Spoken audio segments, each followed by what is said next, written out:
I'm very glad to be here as moderator of the Brazilian version of Unified Filmmakers Talk.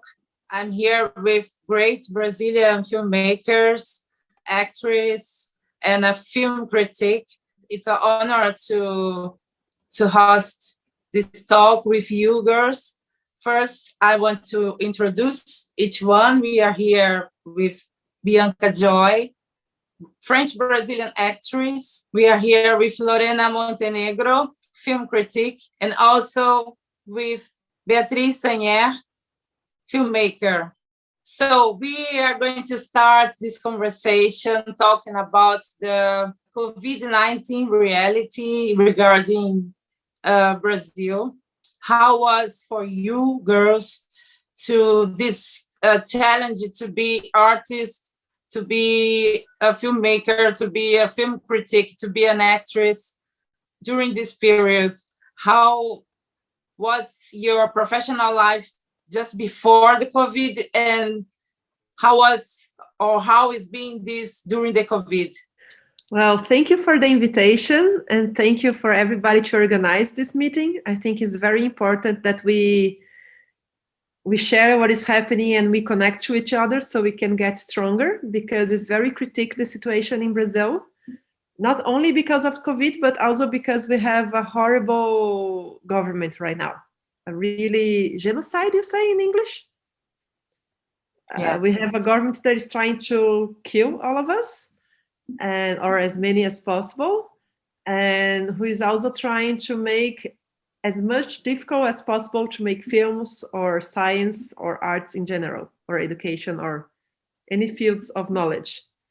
We have a national agency of cinema in Brazil, and since the coup d'etat in 2016, things have been changing, and somehow the process are getting slower to pass through some authorizations or some stuff like that. They have changed their system where we upload the accountancy of the films. They have changed the rules. They have changed so many things that makes our lives very insecure in terms of laws, because they are changing all the times. As we make films, they are changing the laws. So we are all the time like trying to understand if we are doing right or if we have to change something. And then since this new government got elected, we are seeing like the agency is stuck. That's how I feel. Nobody answers emails. All the dates that we have, like things, for example, to get SALIC number, which is a number of a project, which was something that we usually get in less than a month, maybe like 2 weeks, we'll get it. It's just a number of a new project. It's just like this number allows you to go to companies or to go to apply to film farms to get funding for films. And right now I've been talking to some colleagues, and it's taking more than a year to get it. Something that usually it used to take less than a month, and that by law should take 25 days. We are seeing, like, for example, I had a project that I won a grant in 2018 for developing a film, and on April 2019, I received like the letter of the agency, of the bank of the agency, saying that I just need to send the documents of the company to receive the contract and to receive the funding for developing the film. And it's been 3 years since that already. Every 3 months, I receive the same email asking me to upload the documents of the company, which are all the same, and a ficha cadastral to upload a ficha cadastral from BRDE, which is like a form with the name of the company, numbers, but like all the same. And then after 3 years of that, on the beginning of this year, I received one email with just one line saying that grant has expired. So I've been for almost 3 years, like every 3 months, sending them against the same documents they were asking me to send. And after 3 years, they just said, oh, this grant has expired. So it's like a situation that I've never lived anything like that. It's like they don't want us to make films, so they are trying to manage a way to not forbid us of making film, but just making like impossible to do so. Of course, people who had already grants for other films are now dealing with COVID protocols and managing to shoot. But for people who are starting new projects, it's being like really, really rush and really hard. The government wants to kill our National Agency of Cinema, basically. They want it to become to be incorporated by the National Agency of Telecommunications, which is the companies who actually pay taxes to us, which is like telecom companies, cell phones, internet, like all these huge companies. They pay a little tax for showing films. And those taxes goes to our film fund to develop the film industry. If our agency gets incorporated by the agency of these huge telecom companies, very probably they will just cancel those taxes and we won't have anymore the film fund here, which is the main sponsor of most of the Brazilian films from the last 20 years at least. So yeah, it's a really, really hard situation. People are also facing lawsuits if they try to say something or if they expose themselves. We always have fear that they're going to have some sort of, from the government, some sort of lawsuit or something like that. And the National Agency of Security, ABIN, a year ago, more or less than a year ago, they have released a list of people who the government should watch as terrorists. And among those lists, there's a lot of journalists, there's a lot of filmmakers, film editors, or book editors, or like people who are left wings and who are speaking out about what is happening here. So yeah, there's so many levels. Like COVID would be easier if we don't have a genocide president, but together with COVID, we have all the situation. In terms of COVID, what we have now is almost 4,000 people dying every day. The scientists are saying that we are going to reach 500,000 dead people by the end of June, probably. We have already almost 350,000 dead persons because of COVID. Some scientists say there is already 100 more that didn't get tested, of victims of this situation. The funeral situation is almost in a collapse. Maybe by the end of the month, there's going to be a collapse of the funeral situation because there's not enough coffins for everybody that is dying or space on the cemeteries. Even though we have a huge national system of healthcare, SUS, even though we have this, they are not getting the proper medication to put people on tubes. So apparently by the end of the month, there won't be any more medication to actually intubate people. I don't know if that's how you say in English, but it's lacking of medicine. There is lacking of basic stuff for protecting the people working there.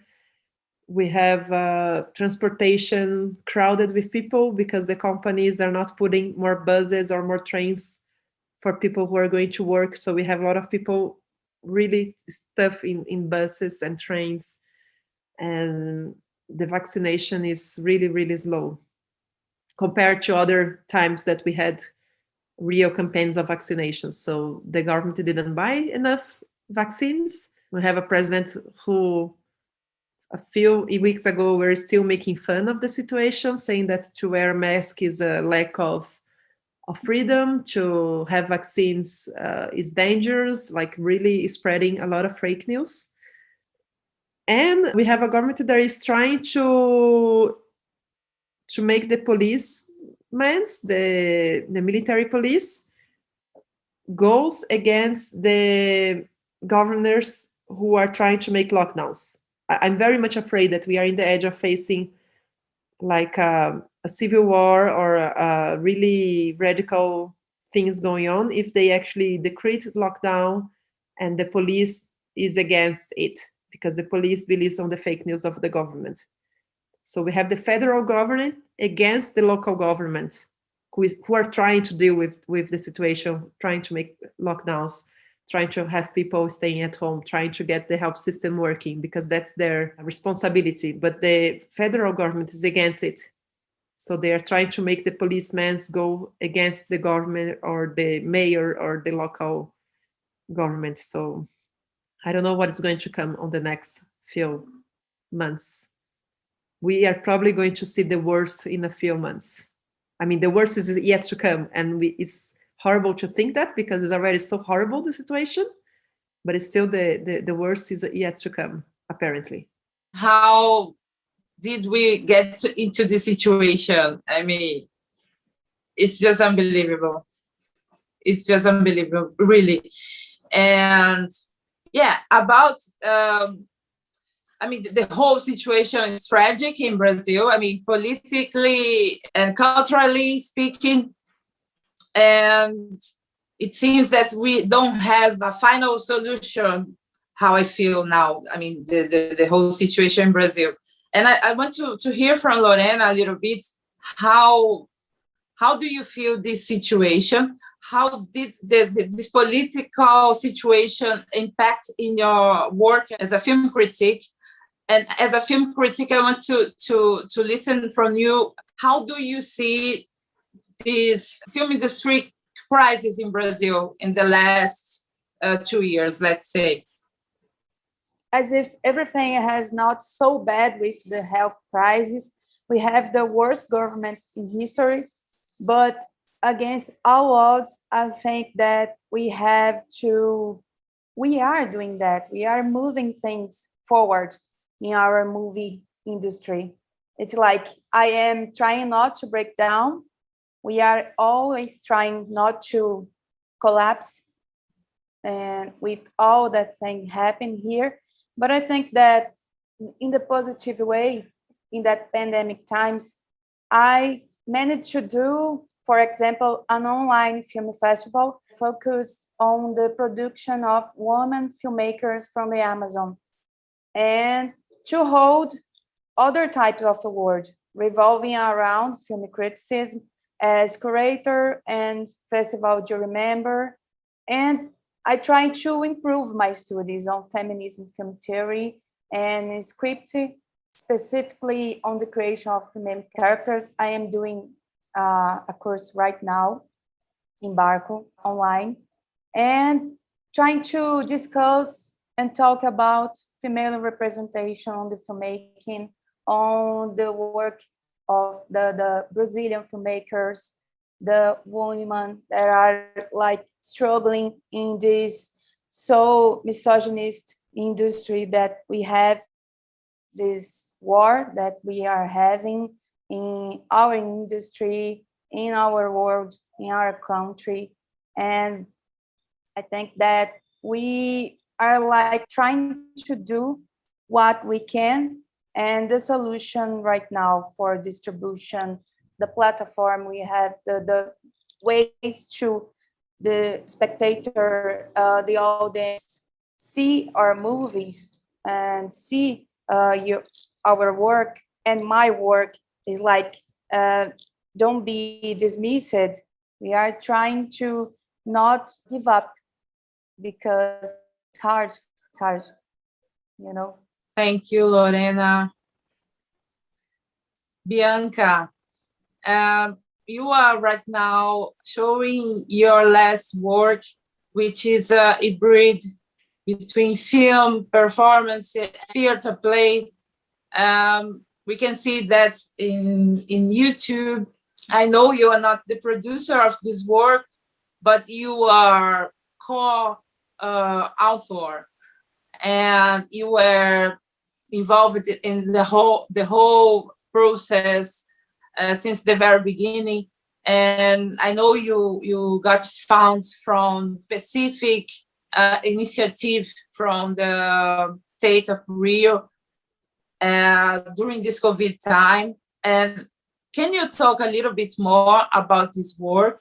How is it for you during the COVID time to be active as an actress, as a creator, as an artist?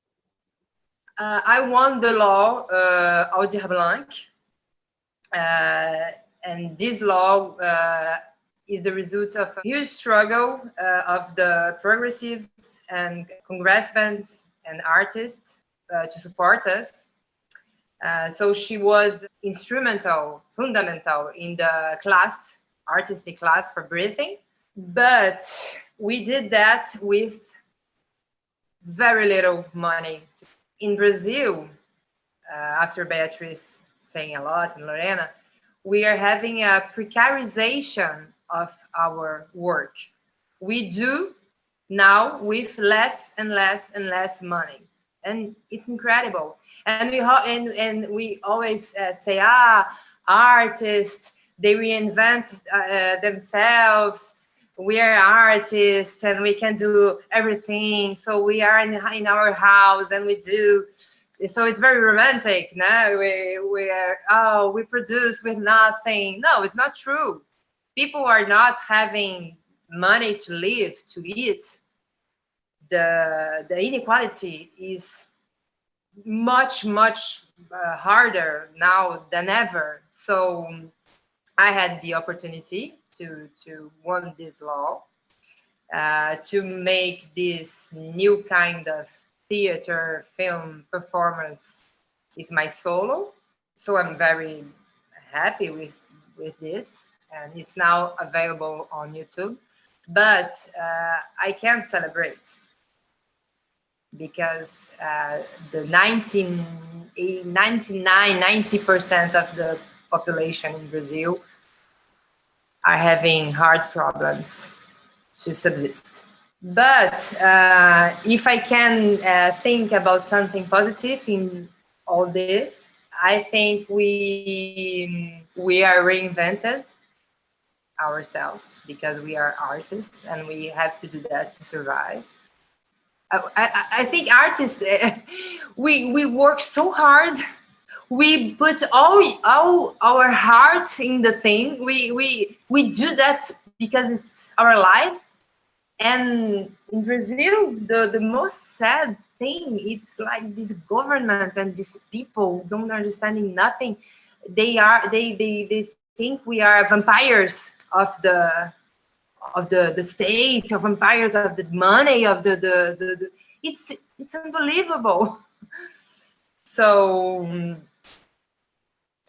but if I can say something positive in all of that, it's that I think we are understanding new ways of doing things. And I say that to theater, but I also think in cinema too, because I think theater and cinema have to, they were in transformation. Now with the streaming, so how we do now, post pandemia, how we will do, because now we are in our house, who can, of course,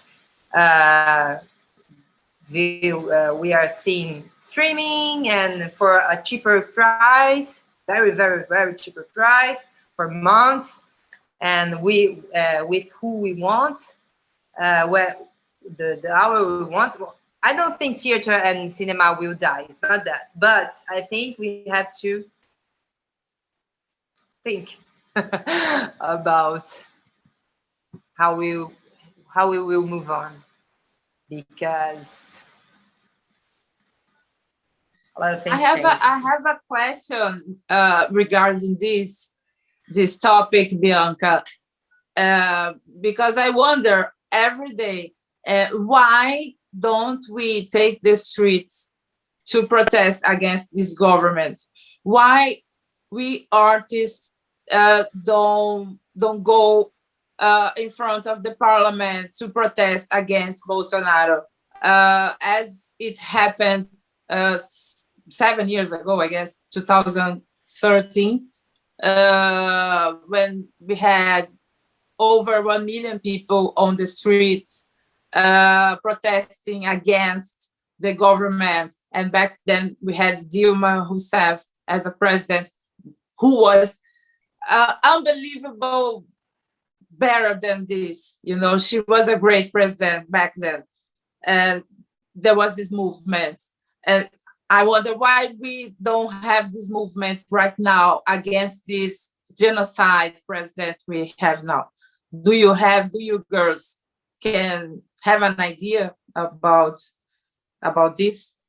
We are like feeling weak or tired to do all this fighting, because we have so many things to fight until Bolsonaro and before Bolsonaro. And right now it's like we have all this to struggle much harder than before. And we have to fight to win a law, the Aldir Blanc law that Bianca has won, and that would allow us to survive in our activity. And it's such a simple thing, but for us is like a enormous thing.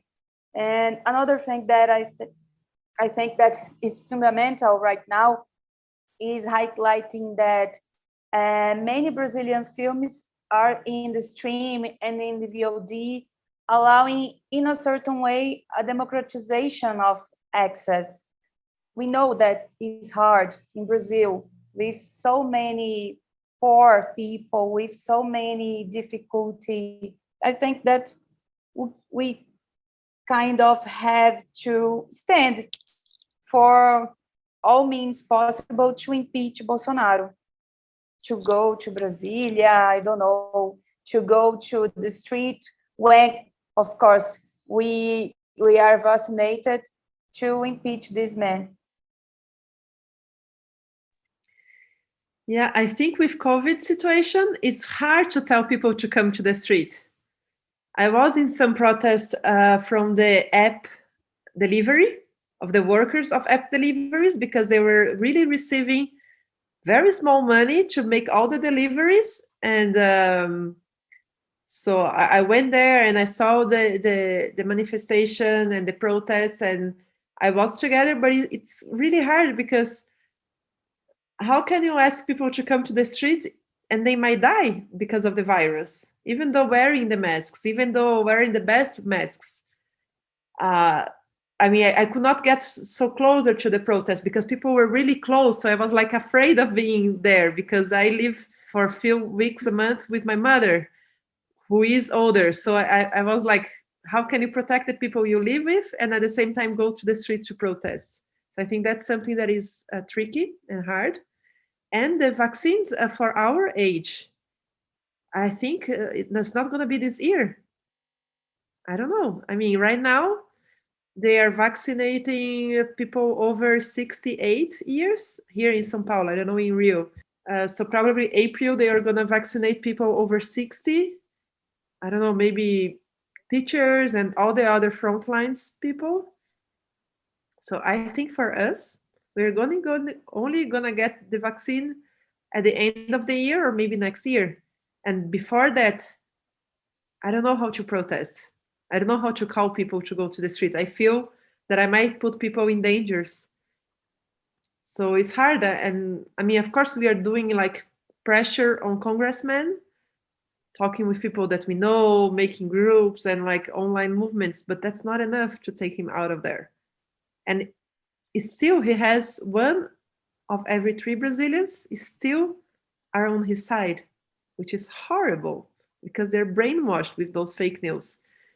So there is still 1 in every 3 Brazilians on his side. So this is hard. How the congressmen can try to take him out if there is still such people on his side, and they are armed because he has passed all these laws. So every one of these people can have 200 guns at home. So I don't know. I mean, we are really in a situation that I think the best that can happen is renuncia. How do you say that? Like somebody convince him to get out of the place. Maybe the army try to, and I think that happens last week somehow, like for people who are not in Brazil. So 2 days ago, I think, the head of the security minister got fired, and then the head of the army, of the navy, and of the aeronautic, all the head of all of this, they asked to leave the army and all of that. So it was a huge thing that happened 2 days ago, which I guess is a sign of the army to the Congress saying like, you can impeach this guy because we are not on his back. I don't know, might be something else, but my reading is that the army is saying like, we are not going to hold this crazy guy.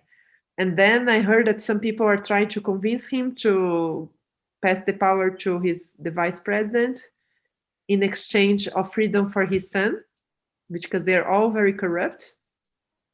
I don't know if that will happen. I hate if that happens, but maybe that might save lives. The guy who is actually like involved in Marielle's assassination, killing, is one of the sons of Bolsonaro, and the whole family is involved. Anyway, I don't have the answer, but it's hard to protest it. And also there is, I was talking with some Black Blocs friends, and I was just like, why we don't get there and just like break the banks again, and like try to do something at night without anybody. But then the problem is that since the World Cup, if we do any of that and if we get caught, they are gonna use the Lei da Ordem e Segurança, the law of security that was passed by Dilma. That's something that she should never have passed during the World Cup. And then we, as protesters, can be suited as terrorists. Yeah. And people from 2013 protests are still answering to the lawsuits when they were Black Blockers and all of that, like the 23 that got in jail in Rio, the 26 in São Paulo, like all the people who got caught in 2013 are still answering the judicial process, and they're very much afraid because they can be put in prison as terrorists, which is like many years of prisons. So it's not that easy to protest right now because of COVID and because of this law. I have the feeling that this is the perfect crime, because the guy is there doing what he wants in a moment where nobody can do nothing, nobody can put their own lives in risk. They know about that, and because of this, he is playing with our lives in this way, without any fear, because he knows that nobody will go to the streets. Nobody, it won't be in the World Cup where we have millions of people on the streets, and he knows that. So it's very complicated, the situation. But back to the topic, films. I want to know from you also what will be done with the film theaters, because before the COVID, it was all about the distribution of the films at the theater of the film theaters. The theaters are closing, are disappearing. They cannot survive after 1 year closed, and it's all about streaming right now. So this film distribution idea has changed from out of the blue with the COVID time. How will be the future of the film production and film distribution in Brazil without theaters? And if you think that the theaters will ever survive after the pandemic, what do you think? It's so sad. I just want to cry. No, I'm kidding, but it's true. I don't know if they will survive the cinema theaters. I miss a lot going to the cinema theaters and having the experience of watching a film together with unknown people and crying together and hugging somebody or laughing together. I miss so much that. And the way that you see the film is completely different than at home with the cell phone or the kid or, everything that is happening at home most of the time. So it's a hard situation. I am in a situation that I have a documentary that is about to get released, but Ancine, our National Agency of Cinema, did not give us permission to release it without the cinema theater. Even with the pandemic, they did not give permission to any filmmaker who has gotten the film fund to release without the cinema theater. So we are just like waiting to have the cinema theater open, to have at least one time in 1 week in a cinema theater and then put on streaming, which is ridiculous because I don't have the courage to ask anybody to go to the cinema theater right now with 4,000 people dying every day and 5,000 probably at the end of the month. So we cannot release online because we have the contract with the National Agency of Cinema and they don't allow us to release without the cinema theater. I'm following some film festivals online. I'm living in the rural area where we don't have art films here. So it's been great to actually being able to follow the film festival online. I hope this will continue. But I also hope they will also have the cinema theaters and the full experience for people who are able to be there on the city. And I hope I can do that. So I hope both things will survive. And I think the main thing right now is that they pay very little on the streaming here. Very little for the films. And so in one hand, you have the chance of actually achieving the whole country or arriving everywhere, and everybody has the opportunity of seeing the film, which is great. And I think we have to fight for this. But on the other hand, I don't know, Amazon Prime pays like 15 cents per view or less than that. Netflix are paying like $12,000 per film or something like that. All of them are paying very little for a film budget. So it's not something that you can also count on making your financing of your film, even though they're having huge profits, because everybody is like making signatures, signing those companies, those services. What they are passing to the filmmakers and the film industry is very little. And it's still in Brazil, the taxes are not regulation for VOD. So they're not paying any taxes. They're just becoming billionaires or trillionaires as Amazon owner. So right now I feel it's not very balanced yet, but it's, of course, it's a market that we have to explore. And most of people are getting work because of TV series or streaming series, and everybody's working with that, even though they're paying so little most of the time.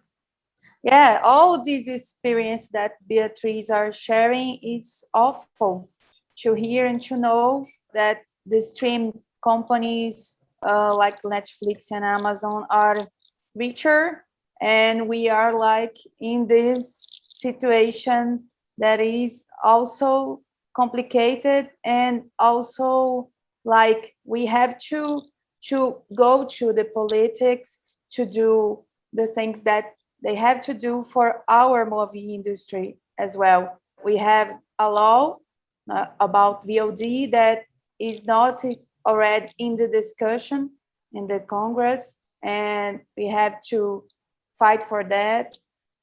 About movie theaters, some are opening with reduced capacity, like 30%, but people are not coming because people are afraid, and they are right to be afraid. Even if you are a film critic, a journalist, we are not going to the movie previews. I think that Unseen is more restricted than the Academy. It's bizarre to think in that way.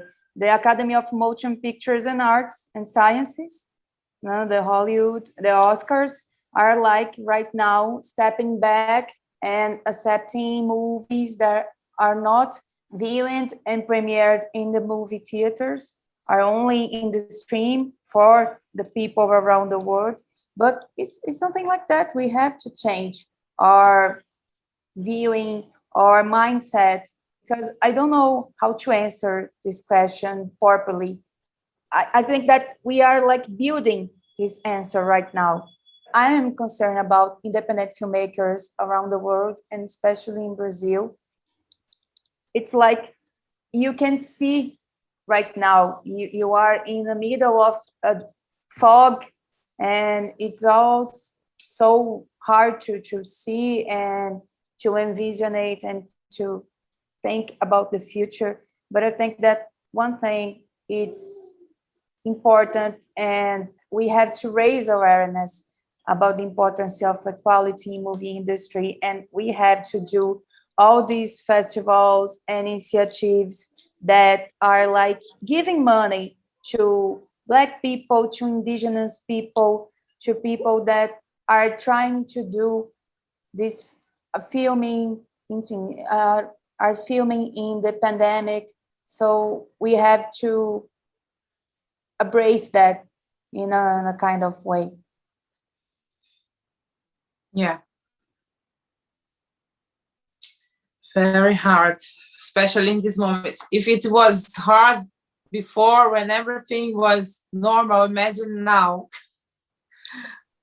And you, Bianca, how you see the situation about the total absence of film theaters and film festivals, which are happening online, but it's different. So do you think that it will disappear at some point, or at the end of the pandemic, we are going to come back to the normal situation? What do you think? Perspectives are not very, very good here. I think it's a tragedy, but I think we are going to more and more work with streaming. This is a fact. It's very hard to make a movie here. You wait 5 years to have a financial. You, Sabrina, do movies. You are very author and you don't do with a lot of money, and this is beautiful, amazing, but it's also very hard, because I don't think cinema theater will disappear, but perhaps it will be something like vintage things, for the amateurs, and maybe we will come back to little productions, homemade productions, author, little movies, little stories, possible stories. I made a TV show to Amazon now during the pandemic. I had the opportunity. It was not in Brazil, it was in Uruguay. So we are very safe, respecting protocols, but very difficult to all the stuff to happen. But I don't know how to answer this question. I just know that I want to be healthy tomorrow, have food in my geladeira, in my house. But I want to have money to pay my rent, my boletos. I don't know how we say in English. It's day by day in Brazil. Day by day, you can be massacred or you can survive. So cinema now seems to me like it's like, ooh, a lux, ooh, if I talk in cinema, because we have so many things more vital, important to think, to lead. So I hope cinema will not die. I don't think it will. I hope we have festival online. It's necessarily, but maybe we have to now adapt the production for. We are going to the end of this talk, but before finish, I have two last questions. If Ancine is broken, let's say, the National Film Agency, which Beatriz explained so well, the government took these agents to himself and is kind of controlling everything, and we don't have access to nothing, and producers don't receive any feedback from their approved projects, from their approved funds. As Beatriz explained, she lost a fund which was approved 3 years ago, and they don't give any feedback, no explanation, nothing. Ancine is our main governmental and state film fund organization. Like the vast majorities of the independent films were produced with Ancine's money, which doesn't exist right now. And all the other ways are very complicated too. Producing a film with one of these streaming companies is not so easy at the end of the day, because it depends on what they want and if the projects are going to be selected and this and that. So my question is, what about the private funds? We don't have this character of mecenas in Brazil. Why rich companies don't put money straight forward into the cultural projects? Are there any conversations about that in the film industry, especially in the independent film industry? Beatriz, have you heard about something? What I think is that there is not private investors because it's not a profitable thing. So even, I mean, the only one who would give profit for comedies and like Brazilian blockbusters would be the cinema theaters, who are not now closed. But the television and the streaming service, they pay so little that no private investors wants to invest because for example, in France, you have Arte. Arte puts like 500,000 in a film. We don't have anybody here who put 500,000 euros in a film, for example, or reais in a film. It should be a philanthrope kind of thing, like without expecting anything back. And then it's hard to find private finances who would put money without expecting anything back. And they are very used with the tax incentive thing, which they can put 4% or 6% of their income tax. So they are already used to this mechanism that we have here. But then the problem is that to use that, you need Ancine National Agency approval, and you need the National Agency fiscalization and legal of the whole process of the film. It's still public money, even though it's given by private companies because it's tax incentive thing, which is not working. So I think for us right now, what I'm trying to do with my project is to get international co-productions and to raise funds outside the country. And then, but still we have to have 20% of Brazil because so it can be considered a Brazilian project to have been spoken in Portuguese and Brazilian actresses and team. So I'm trying to secure this 20% and have all the rest coming from abroad. And then maybe use São Paulo now has a cashback policy. So when you bring money from outside, you have 30% to 40% of cashback, which can also be used on the film. So that's more or less what we are trying to do.